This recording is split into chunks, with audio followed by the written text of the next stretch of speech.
मला गुदमरतं आहे, सोड ना. ती त्याला आता धक्का मारत बोलली. बरं, तो तिला सोडत बोलला. तशी ती लाजून पळाली. तिनं जाता जाता मागे वळून हसून पाहिलं तसा तो हसला, पण त्याचं हसू लगेच मावळलं.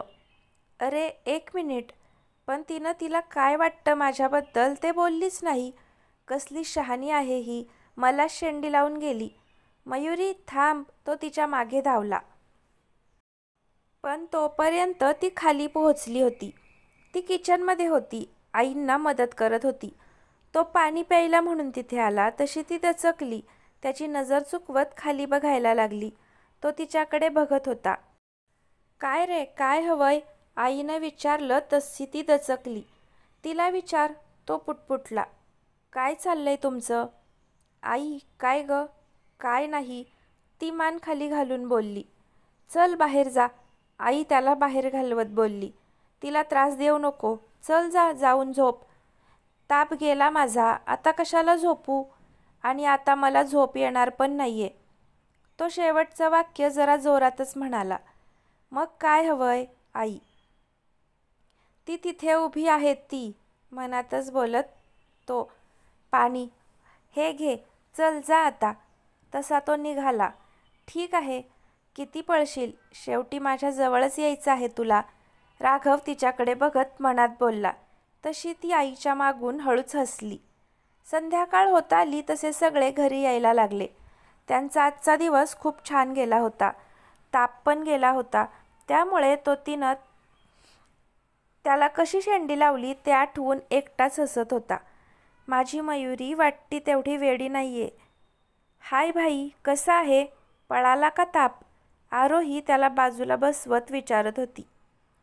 हो तर, चांगलाच डोस दिलाय डॉक्टरनं, म्हणून पळून गेला, तो मयुरीकडे बघत बोलला. ती आरोहीसाठी पाणी घेऊन आलेली. तसं ती त्याच्याकडे बघू लागली. त्यामुळं ती गडबडून आत गेली. अरे ही तर लाजते आहे. भाई, काय केलंय तू नक्की? ती त्याला विचारत होती. आमचं सिक्रेट आहे ते, तुझं काय मध्ये मध्ये? तो. हो का? ती भाव देत नव्हती तेव्हा नव्हती का मी मध्ये? गाल फुगवत ती बोलली. हो ग, तेव्हापासूनच तू मध्ये मध्ये करतीये. राघव. तसं ती त्याला मारायला लागली. भाई, सांग ना रे. आज नाही, राघव अडून बसला. मग मी तिला विचारते, ती उठत म्हणाली. जा हा, विचार. तिनं काय सांगितलं ते मला पण येऊन सांग. तो बोलला तशी ती परत खाली बसली. काय रे असं? आरोही. सांगितलं ना आमचं सिक्रेट आहे म्हणून. तो. तू तिला पटवलंस? तिला काहीतरी आठवलं तसं तिनं विचारलं. तसा तो गोड हसला. तशी ती जोरात ओरडली. पार्टी, मला पार्टी हवी. तू कसं केलंस पण? त्यानं पटकन तिचं तोंड दाबलं. गप ग, हळू बोल ना. आई बाहेर डोकावत बघायला लागली तसा तो बोलला. आईनं त्याला काय म्हणून विचारलं. काय नाही, मस्ती चालू आहे. आरोहीचं तोंड अजून दाबत तो बोलला. हो ना ग? आरोहीला त्याने विचारलं तसं तिनं मान डोलावली. आई आत गेली तसं त्यानं तिला सोडलं. म्हणून मी काही सांगत नव्हतो तुला. गप ना, तुला नंतर देईन पार्टी, आता चुप. ठीक आहे, लक्षात ठेव पण. आरोही राघवला लक्षचा कॉल आला तसा तो बोलत बाहेर गेला. आरोही मोबाईलमध्ये डोकं घालून बसली होती. मयुरी सारखी बाहेर बघत तो काय करतोय ते बघत होती. तिला त्याच्या समोर जायला खूप लाज वाटत होती. असं कसं मी त्याला किस केलं? ती स्वतःलाच विचारत होती. तिनं काय केलंय ते आठवून सारखी लाजत होती. तिला हे सगळं प्रियाला सांगायचं होतं, पण तिचा मोबाईल बाहेर डायनिंग टेबलवर होता. त्याच्यापासून पळ काढण्यासाठी तिला घरी जायचं होतं. तीच तिला आता वाचवू शकत होती. त्यामुळं तिला फोन करायचा होता. म्हणून जसा तो बाहेर गेला तशी ती हळूच मोबाईल घेऊन वर सटकली. पण नेमकं तेव्हाच त्यानं तिला बघितलं. तो मनात हसला. त्यानं लक्षला फोन ठेव, नंतर बोलू असं सांगून फोन ठेवला आणि तो वर निघाला. मयुरी पळतच वर गेली. तिला काही करून आज घरी जायचं होतं. तिला प्रियाला कॉल करून बोलावून घ्यायचं होतं. त्या नादात ती रूम लॉक करायला विसरली. ती घाईघाईत तिला कॉल लावू लागली. पण ती काही उचलेना. अगं उचल ना. ती परत परत तिला कॉल लावत होती. कुठे गेली ही प्रिया? ती एकटीच पुटपुटत तिला सारखं फोन लावत होती. वेडी, रूम तरी लॉक करायचा, राघव मनात म्हणाला. तो कधीचा तिला कॉल करताना बघत होता, पण ही प्रियाला का कॉल करतीये? तो हळूच आत आला आणि वरची कडी लावून टाकली. तिला समजलं पण नाही. ती खिडकीपाशी उभी राहून खाली बघत होती. प्रिया, खूप मार खाणार आहे तू. अगं उचल ना. ती पुटपुटत होती. खाली बघत राघवला शोधत होती. हा कुठे गेला? बाहेर गेला होता ना? दिसत का नाही? ती स्वतःशीच पुटपुटत होती. तोपर्यंत तिच्या मागे येऊन थांबला होता. कारण मी इथेच आहे. तो हळूच बोलला तसं ती खूप दचकली. तू? त्याला तसं जवळ बघून तिला काही सुचेना. त्याच्यापासून ती पळत होती. तो तिच्या जवळ उभा होता. राघव तिची ती धांदल बघून हसत होता. तू खाली बाहेर होतास ना? ती, हो, पण तुला वर येताना बघितलं मी. तो तिला खटाळपणे डोळा मारत बोलला. का आलाय तू? मी खाली जातीये. ती त्याला बाजूला करत बोलली. ठीक आहे, जा. राघव बोलला तसं ती त्याच्याकडे मागे वळून बघायला लागली. एवढं लगेच कसं जाऊ देतोय? जाऊ दे, मी चालले. दाराजवळ येऊन तिनं तो ओढला, पण उघडेना. तसं तिनं वर बघितलं. त्याने वरची कडी लावली होती. ते आता तिला कळलं. तिला तिथपर्यंत पोचता येत नाही हे त्याला माहीत होतं. जातीये ना तू? का थांबली आहेस? राघव तसं मागे वळून बघितलं. ती कडी काढ ना. मी नाही, मला नाही जायचंय बाहेर. ठीक आहे, चल. तू माझ्या प्रश्नाचं उत्तर दे, मी दार उघडतो. कसलं उत्तर? ती त्याची नजर चुकवत बोलली. तू घाबरते आहेस मला? तो, नाही, अजिबात नाही. ती लहान मुलासारखी मान हलवत बोलली. तसं त्याला हसू आलं. तो उठला, सरळ तिच्या जवळ गेला. तसं ती मागे सरकली. आय लव्ह यू, राघव तिला बोलला. मयुरी, बोल ना गं. तुला आवडतो ना मी, थोडा तरी. ती चुळबुळत उभी राहिली. म्हणजे नाही आवडत? राघव तोंड पाडत बोलला आणि बेडवर बसला. तिला काय करू कळत नव्हतं. मी असं कधी सांगितलं? ती त्याला बोलली खरी, पण तिला आता टेन्शन यायला लागलं होतं. अचानक कसा शांत झाला हा? मगाशी किती खुश होता. ती त्याच्या बाजूला जाऊन बसली. त्यानं तिच्याकडे बघितलं, पण नाही. आता तिला खरंच वाईट वाटायला लागलं आणि डोळ्यात पाणी पण येऊ लागलं. राघव, नको ना रागवू, प्लीज, ती रडकुंडीला येऊन सांगत होती.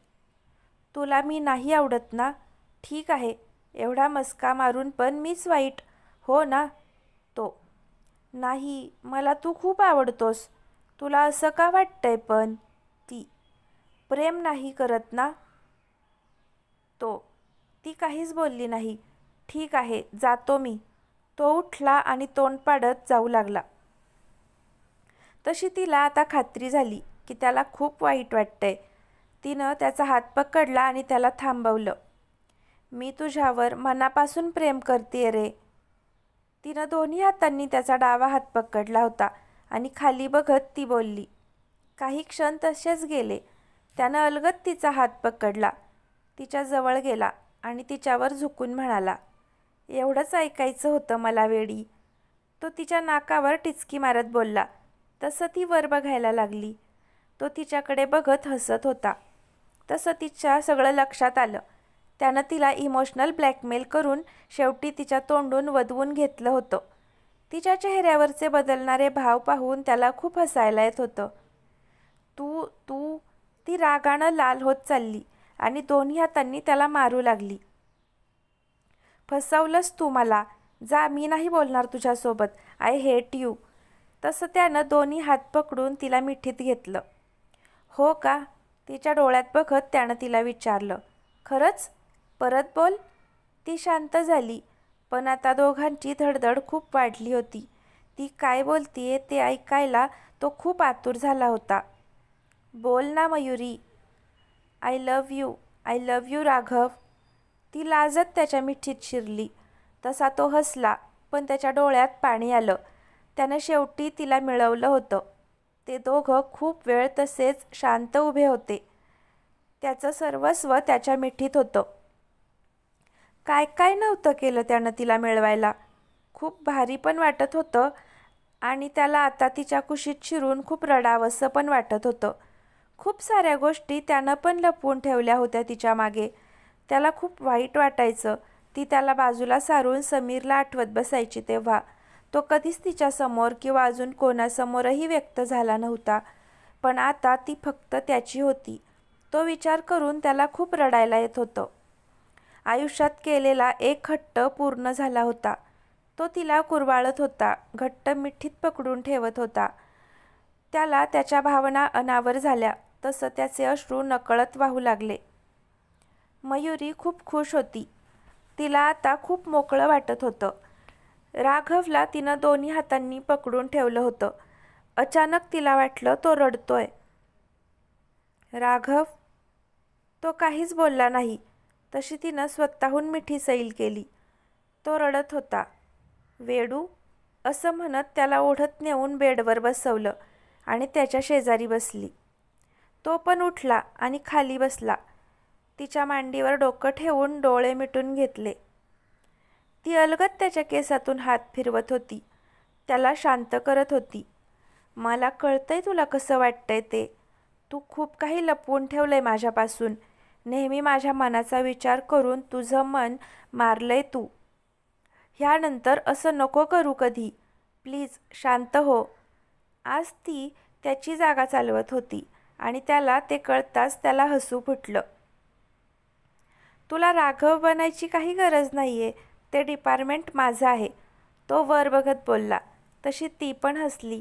तिच्या डोळ्यात पण पाणी होतं. तो उठून तिच्या बाजूला बसला. तसं तिनं डोकं त्याच्या खांद्यावर ठेवलं. त्यानं तिचा हात हातात घेतला.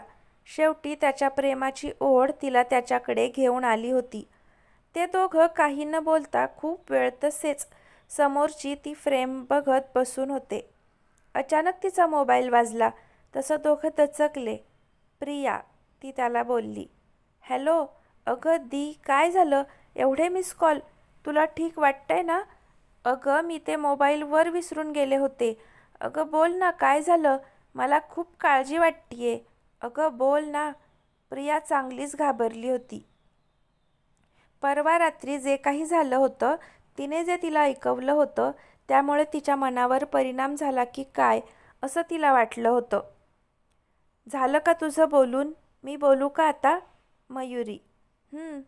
ती रडवेली झाली होती.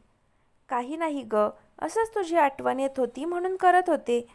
थोडं बरं वाटत नव्हतं ना, तुझ्याशी बोलावं वाटत होतं. मयुरी राघवकडे बघून तिच्याशी बोलत होती. तेव्हा तो काय मस्त खोटं बोलते म्हणून तिला चिडवत होता आणि ती त्याला गप बसवत होती. पण तो मस्ती करू लागला होता. तिला सतवायला तो तिच्या कानात फुंकर घालत होता. त्यामुळं तिला गुदगुल्या होऊन ती शेवटी बोलता बोलता हसली. दी, तिथे येऊन मारेन हा मी तुला आता. एवढे मिस कॉल द्यायची काय गरज मग? इथे माझा जीव वर आलाय आणि आता तू हसते आहेस? ती चिडली. आता जास्तच गुदगुल्या होत असल्यानं ती जोरात ओरडली. राघव गप ना. दी, काय झालंय ग? मी प्रिया आहे. प्रिया संशयानं तिला हाक मारत होती.